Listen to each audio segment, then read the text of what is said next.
Hello, so this is being your own life coach.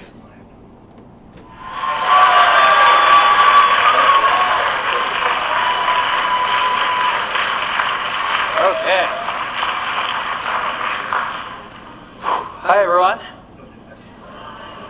Oh God, you're like a bunch of high school kids in the morning.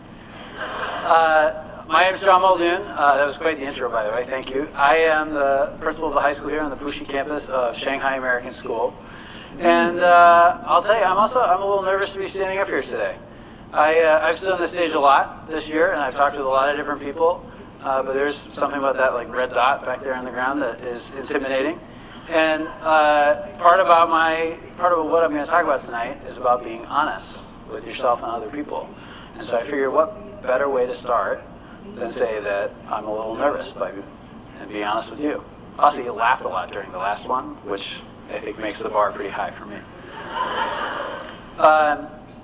So here's the thing. I'm going to talk to you a little bit about, and there's a disclaimer here, in a very unscience-y way, okay, about the brain and about being very intentional about what you allow to take up space in your brain and the kind of course that you chart for yourself. And maybe part of why I'm nervous is I saw our school psychologist out here, and I'm sure, there he is, yeah. So I'm sure that the psychologist in the crowd is going to be very analytical with the advice I give all of you, so I hope none of it is malpractice.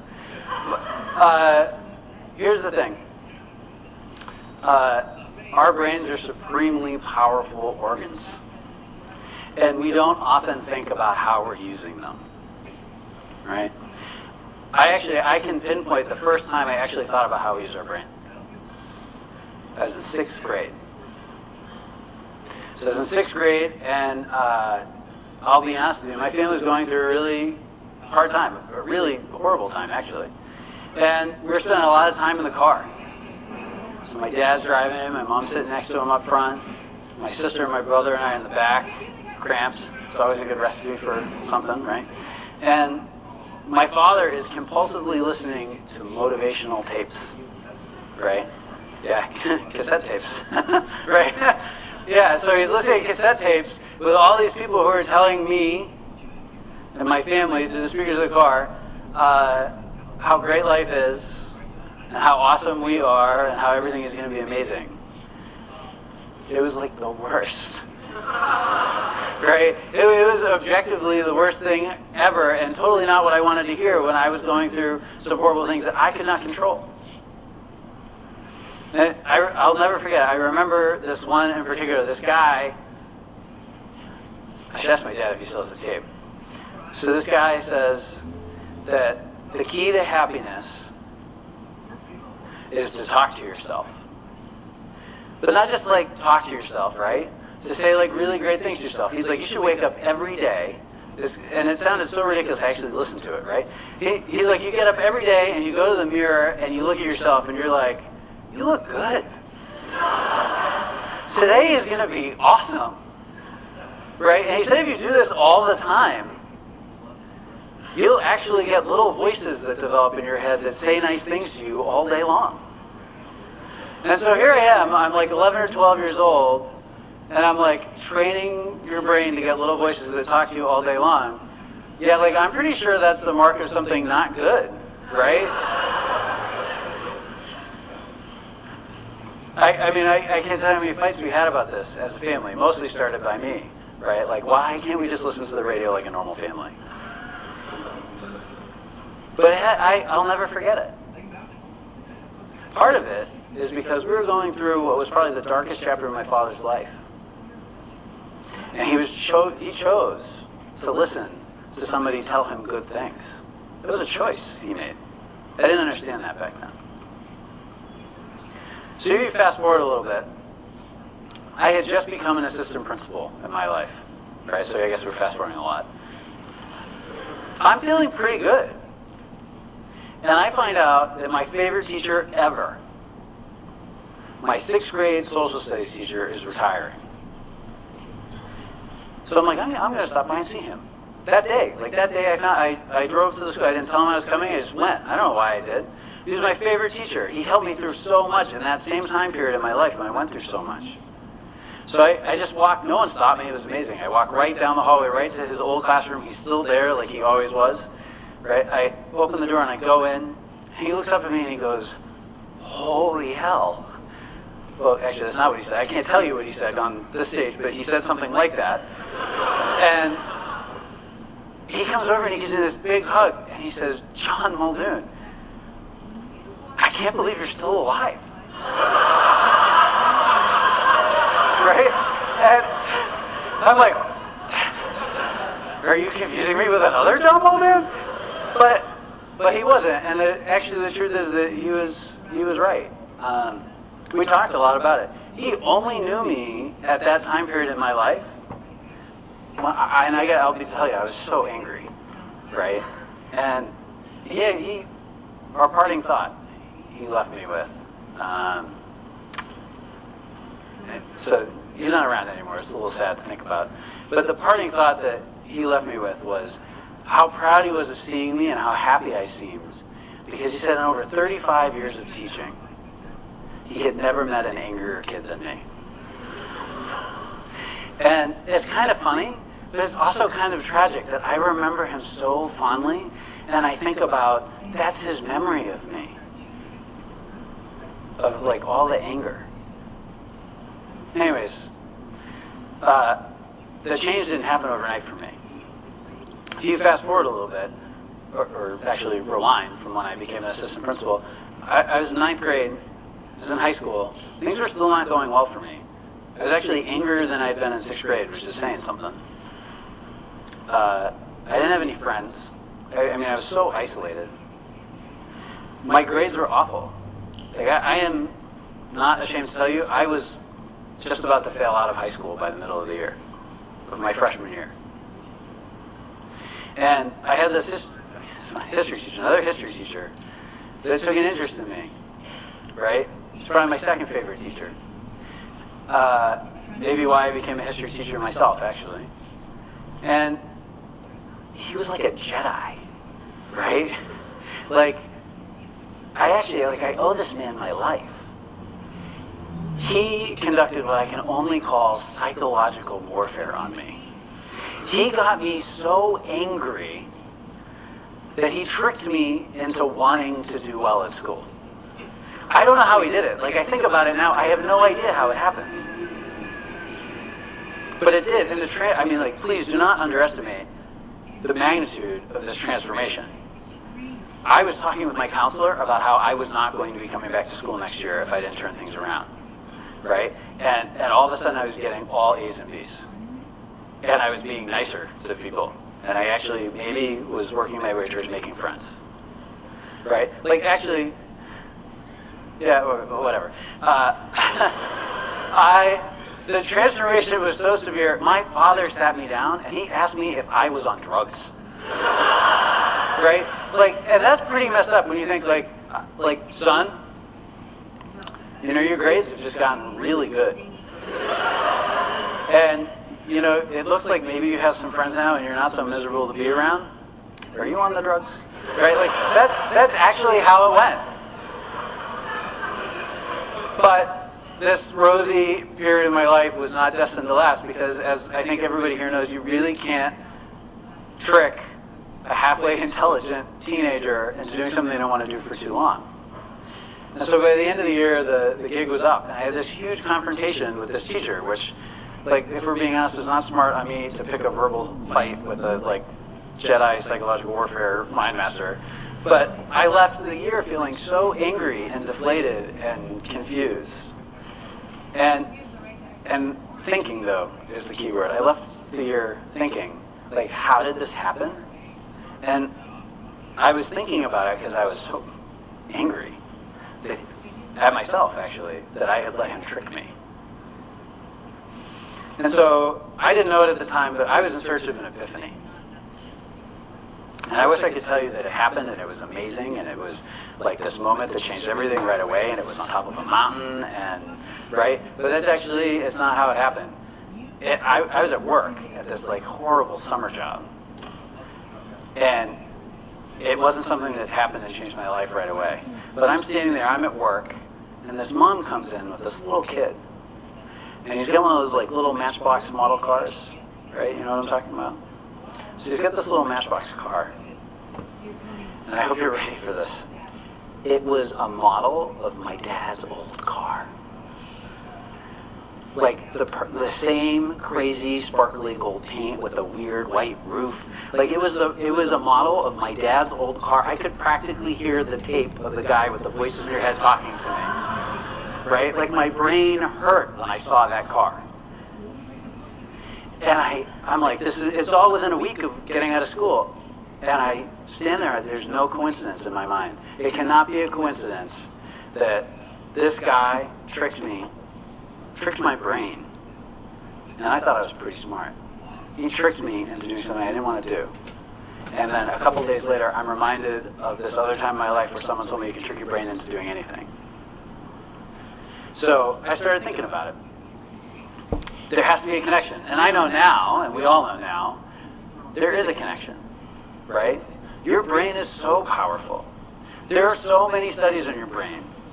There's a lot of studies on the patterns of thinking in your brain and the words that emerge in the patterns of that thinking. Literally how you talk to yourself. And the power of it. You know, some of these examples I'm going to share with you are fresh in my mind because I was just reading an NPR article, but there's so many, you should look at them. 1911, this group of psychologists, and most people think this is when we first really started thinking about patterns of thinking. By accident one day they noticed, and I guess in 1911 it was like really fashionable for women to wear really big hats, right? So they noticed that women, when they walked through doorways with these hats on, they had to duck and kind of tilt their head. They did it even when they didn't wear their hats. And they were like, why is that?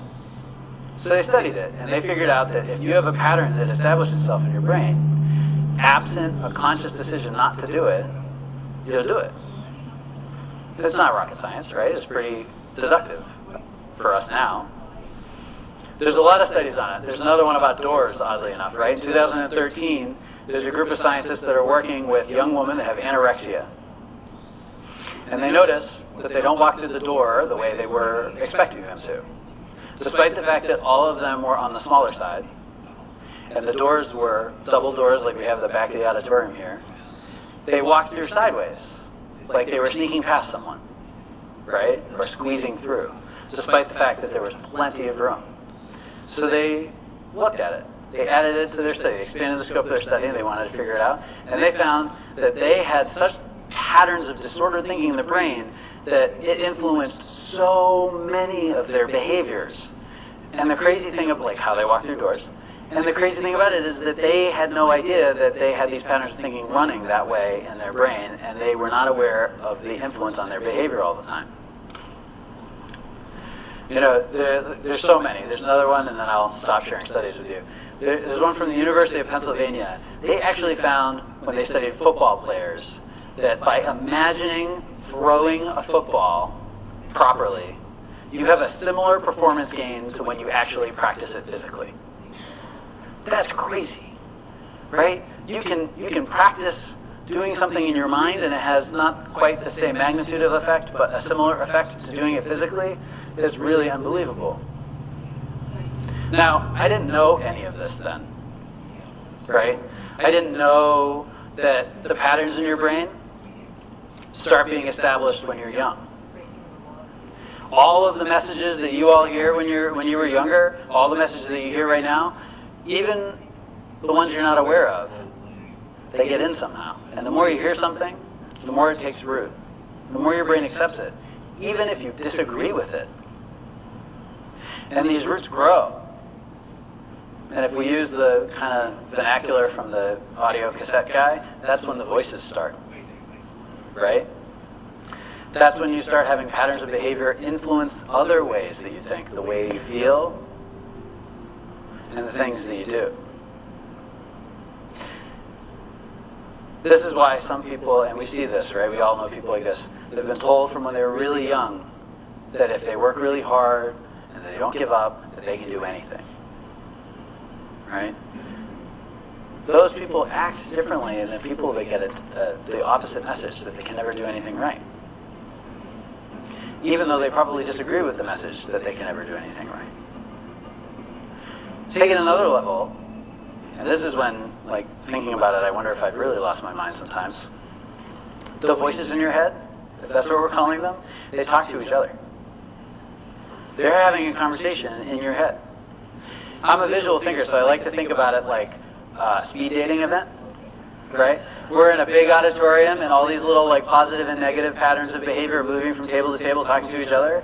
And what happens is, when they're interacting with each other, the positive patterns lessen the effect of the negative patterns. The negative patterns lessen the effect of the positive patterns, right?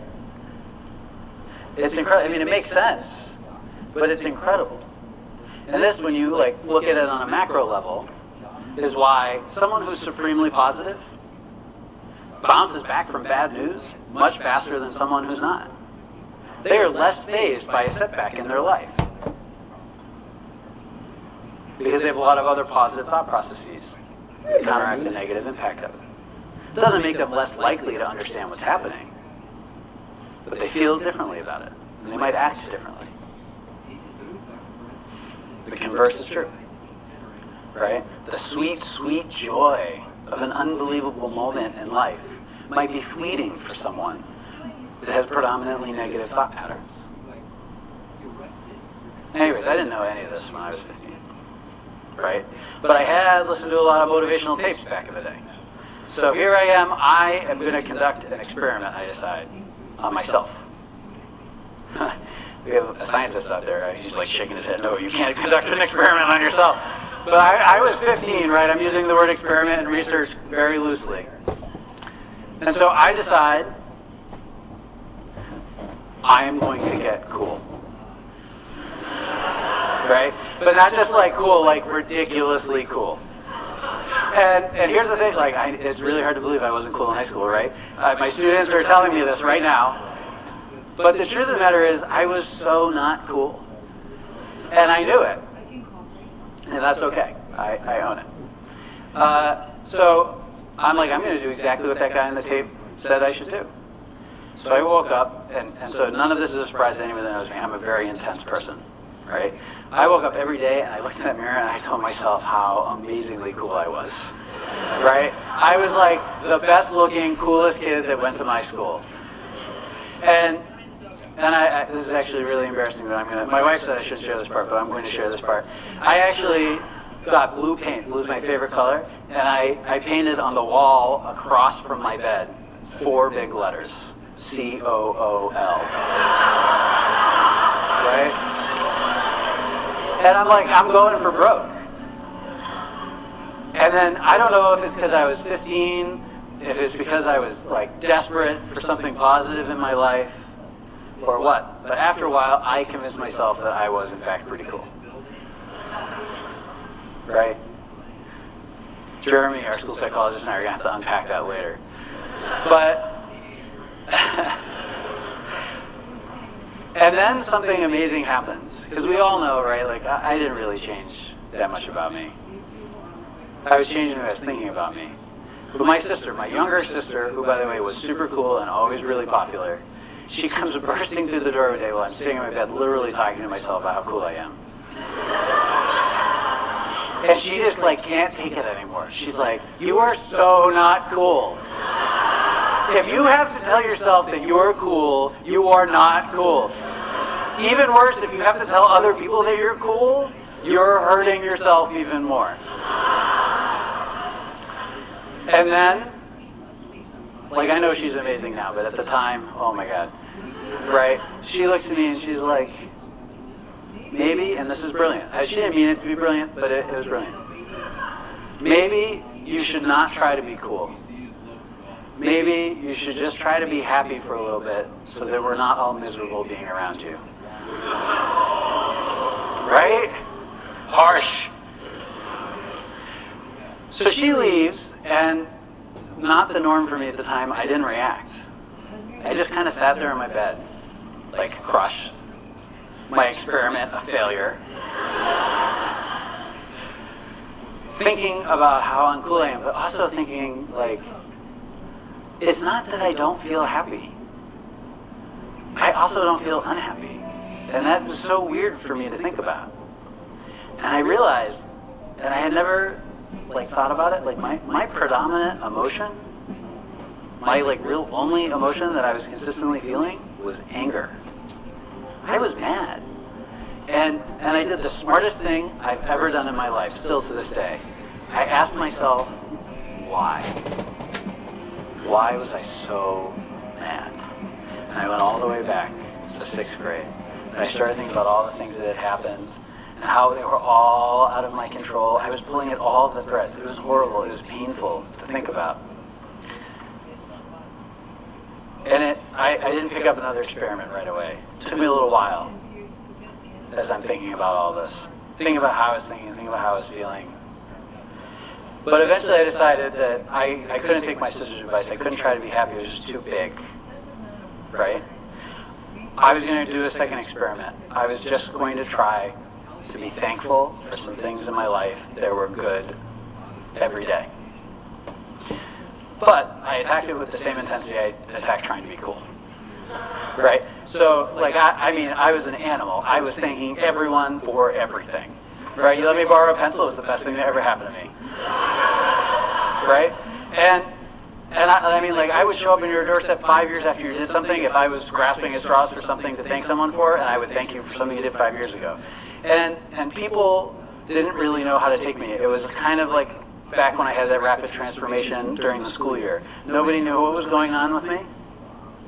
Nobody could explain it. Some people actually thought when I thanked them for things, I was making fun of them. And actually, my dad asked me if I was on drugs again. But this was like the watershed moment in my life. I actually started to realize there were so many good things in my life that I was missing because I was so busy being angry at everything. And I also realized that thinking about how I was always angry at things helped me realize when I was getting angry and stop it. And I actually was feeling happier. Right? So, while I'm going through all this, I start making all of these rules. Like these rules for life. I call them like trade secrets for not being a jerk. Right? Actually, that's pretty negative. I call them trade secrets. We can call them trade secrets for like being a good person. And I can share some of them with you. I'll share 2 of them with you. The first one is one I've been doing every day since I was 15 years old. My first rule. I give sincere thanks 3 times a day. 3 times a day. That's it. Right? Now, I do it a lot more than that. But I give sincere thanks 3 times a day. The second rule is be great. And it's not like be great like objectively, oh, he's great. That's not what it is. Right? This is something I subject everybody here to all the time. If you ask me how I'm doing, right, like ask me how I'm doing. I'm great. I'm the best I've ever been. I'm living the dream. These are all things I say every day to people when they ask me how I'm doing. But that's actually not where it stops, right? Like sometimes people tell you to do that, like everyone hears it, like fake it till you make it, right? That's a lie. You're lying to yourself. I'm not saying I'm great because I'm trying to convince myself I'm great. I respond so over the top, so positive, because that's a signal to me. It's actually a moment that I take every time somebody asks me how I'm doing to check in. How do I actually feel? And most of the time, I feel really great. I'm an intense person. We've already established that. So I feel really great, and that's awesome. 99.9% of the time, I'm not lying to you. 0.1% of the time, I don't know. I say I'm great, I might not actually feel great. I might take a second, and I might look at you, and I might say, actually, I'm not feeling great. And depending on how well we know each other, I might say more, I might not. I don't know. But think about how many times a day you are asked how you are, or what's up. That's how many times a day I think actively about how I'm feeling and why I'm feeling it. And next step, what am I going to do about it? Because if we don't actively manage these patterns in our brain, they manage us. And if you don't think about how you're going to do that, if you don't have a system or something that works for you, you're just letting it go. You're just letting things happen. I couldn't, clearly, right, we saw where that got me in my life. I couldn't do it. So, there's a couple things that go with this, right? I told you this is a very unsciencey way to approach it, right? Scientists actually have a way that they, behavioral scientists have a way that they talk about this. And I never say them in the right order, so I have a flashcard. What they actually say is that the first thing you do is that you have to identify the emotion in the pattern, right? You have to recognize you're having it. You have to put a name on it. I'm angry, I'm sad, I'm whatever. The second thing is you have to source it. It's not enough just to say I'm angry. Why are you angry? Where's that anger coming from? You have to pull at those threads. It's not easy. It takes time. It's pretty painful sometimes. The next thing you have to do is identify what you actually want to be. If you're sad, do you want to be happy? That's also not so easy sometimes. And then the next one, and this makes it sound awfully like you're a computer, you have to consciously manage the way you think about that thing and the pattern that controls those things in your brain so that you like overwrite the bad pattern with the good pattern. The old pattern with the new pattern. And that's how you go about changing the way your brain works. From a very unsciencey person telling you in a very unsciencey way. I used to call this mind over matter. Right? That was like my mantra when I was growing up. Mind over matter. Today's going to be great. I'm going to make it great. But I don't call it that anymore. I call it being your own coach. I think it's much more accurate. We all deserve a great coach in our life. We should start with ourselves. It's hard work. Being a coach is really hard work. I've coached a lot of things in my life. To do it well, it's really hard. Anyone can be a coach. But to be a really great coach, the kind of coach you want, that's a lot of work. You want to be your own coach? Forget it. It's a full-time job. But it's worth it. I mean, my 6th grade teacher thought I was going to die before I was 30. That's horrible. I used to teach 6th grade. I never thought that about any of my kids, even the ones that I was really worried about. So, this isn't a system for everyone. This is what worked for me. The power of your brain is undisputed. You can't just let it do its own thing. You need to think intentionally about what's going on in there. And you also need to be aware there are a lot of critics to what I'm talking about right now, right? There's a lot of critics for all the research that's out there. There are people that say that you're deceiving yourself when you do this. It's not really honest. I have 2 answers for that. The first answer is that this is all about honesty. It doesn't work if you're not honest, right? If you wake up every day and you're just trying to be cool, right? Or you tell yourself that you're great when you're not, you don't think about why you're not really great and how you really feel, it doesn't work. So the deception critique doesn't hold up for me. But if I'm being honest with you, I also don't care, right? This works for me. Like I just said, my 6th grade teacher thought I wasn't going to make it. I was so unhappy and angry. That's no way to go through life. I don't want to say that thinking like this and finding this way and the system that works for me saved me from death, but it definitely saved my life in more ways than it didn't. And I'm so profoundly thankful for all the happy little accidents along the way of my life that helped me to just stumble onto it. So think about your thinking, listen to the voices in your head, and be your own best coach. Okay, that's it for this video. Thank you for listening. I hope you got something out of this that you can use for yourself.